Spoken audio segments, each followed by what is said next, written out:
Okay, today what we're going to do is we're going to load up some 250 Savage with 3031. Why? That's because it's the powder that I have on hand.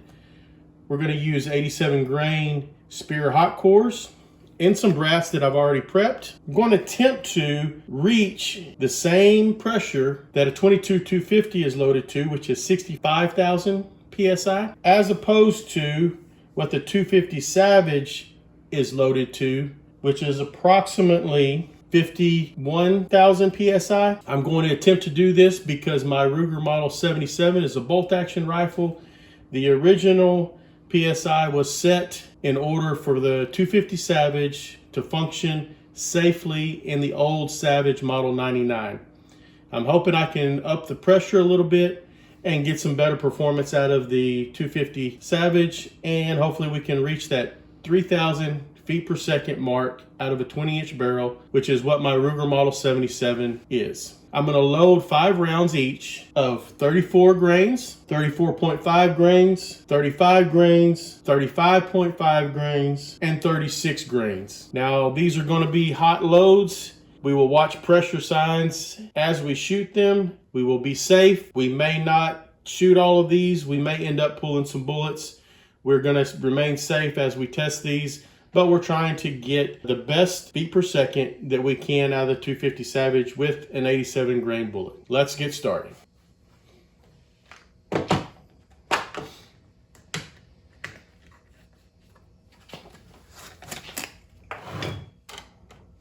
I'm going to do this the old school way with a dropper. I'm going to dip it in there, going to weigh it out, and then I'm just going to do a little shake till I get to the correct grain I want.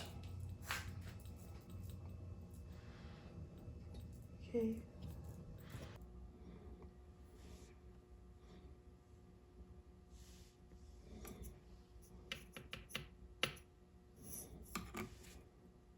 And there we have it. Going to drop it in. Make sure it's in there completely. I'm going to immediately take it over. Then I will go ahead and seat the bullet. I'm going to go ahead and check it. I'm trying to get it below 2.50. Right at 2.50 for the overall length. I'm not going to bore you with loading up every one. I will show them to you as we're done. Let me finish these up and we'll see you again at the range. Here we go. Now we're all loaded up. Come and join us at the range. Coming up next. Okay, we're back at the range here. Worked up some 87 grain loads. As I said on the video, we've got several different grains. We're going to start shooting these. We may not shoot all of them, and if we start to see some pressure signs, then we're going to stop and we're going to be safe. These first 5 will be 34 grains. All right, let's put them on target, see how accurate they are. I have not sighted this in, so we're just going to see how it groups. And maybe once we decide on a load, we'll go from there. Hopefully it'll be close enough we can see. We'll go from there. This one will be top left.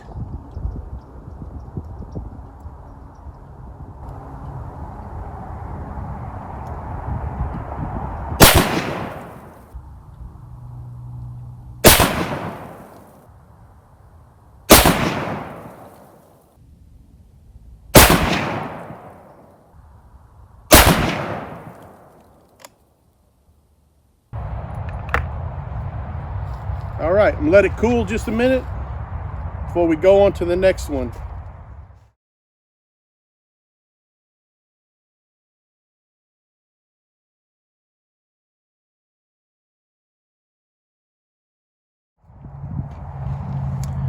All right, so I let it cool down a little bit, went and looked at the targets.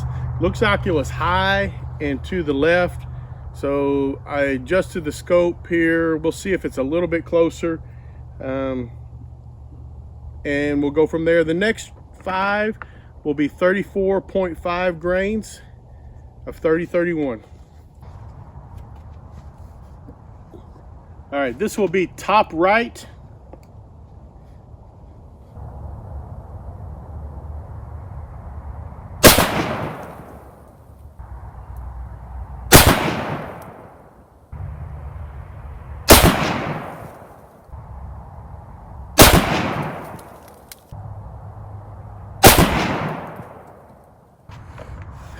I think they're looking okay. We'll go on to the others in just a minute. We'll let that cool. I'm gonna walk down and see how much closer it is to the center of the target. Who knows?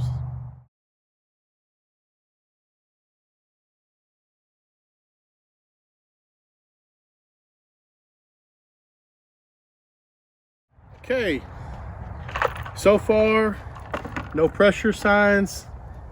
Velocity seem all over the place. Possibly me reloading. I don't know. Possibly this barrel. It gets the job done, but I'm not sure how accurate it is. It has had many rounds through it, and it is a lightweight barrel. So we'll continue on with our testing and see where we're going. The groups are not very tight. I've walked down to look at it. I think we've had some technical difficulties, so we're not actually seeing the strikes on the target as they happen. Hopefully we'll try to fix that next time, and we'll have a much better video. But we're going to go ahead and finish out what we got here, what we're testing, since we're out here at the range, and we'll make do with what we got. This is 35 grains of 3031. Now, do not do this at home. I think that this is probably over max.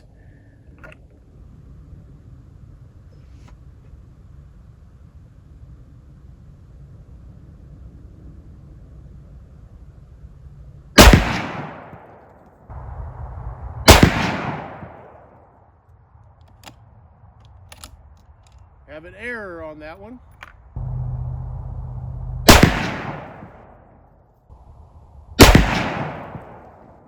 All right, let's see if we can catch at least one 35 grain on target here. I think the groups are a little bit better, but we'll have to walk down there and see.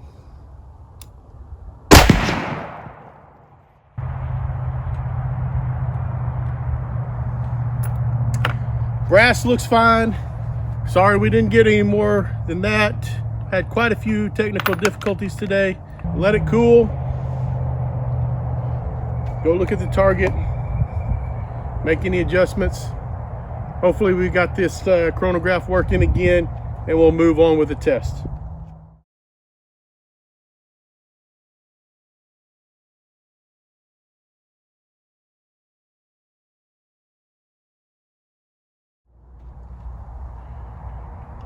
Okay, we're back to it. Groups are not real great. Velocity looks like it's climbing on up there. Cases look fine. If you think it's me shooting, thinking maybe lightweight barrel, maybe the load, whatever, comment below why you think maybe the groups are not what they probably should be. But we'll shoot some more and see if we can tighten it up. Concentrating mostly on right now velocities, and also to check the brass and look for pressure signs. Once we kind of get to a place where I decide I want to have my velocity, then maybe we'll start working on try to get a little bit better accuracy out of this thing. Like I said, it's been a long time since I've shot this gun. It's been put away in a safe or in a closet for a long time, but it's good to get out and shoot it again.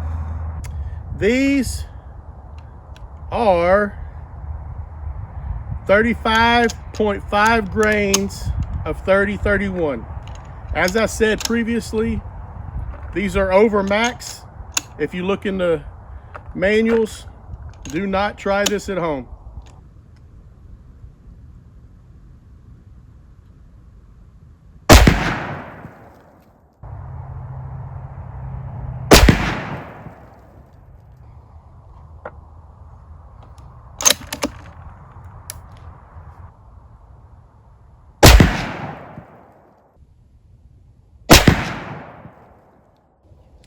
Extremely hot.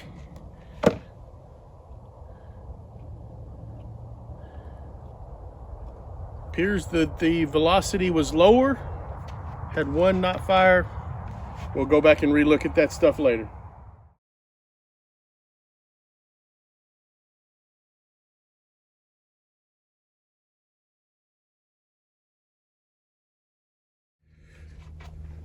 Okay, we're back to it. I think it's cooled down. I'm not sure how much that's actually affecting anything, but we're going to try it and see. Down to the last 5, 36 grains of 3031. As I said previously, this is over max. Don't try this at home. We'll see what happens here.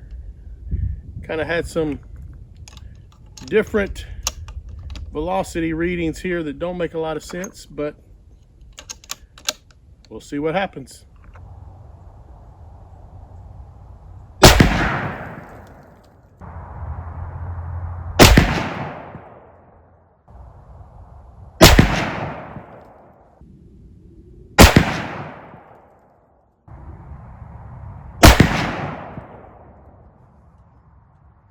$31.86.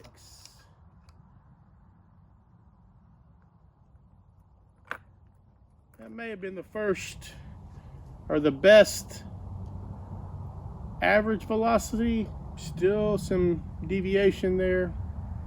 We'll look at the numbers closer when we get home. Back to the garage.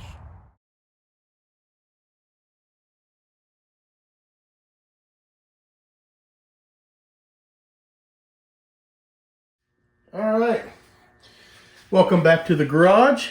I'm going over the target here and some of the information I got from the reloads that I did. Was not very happy with the results.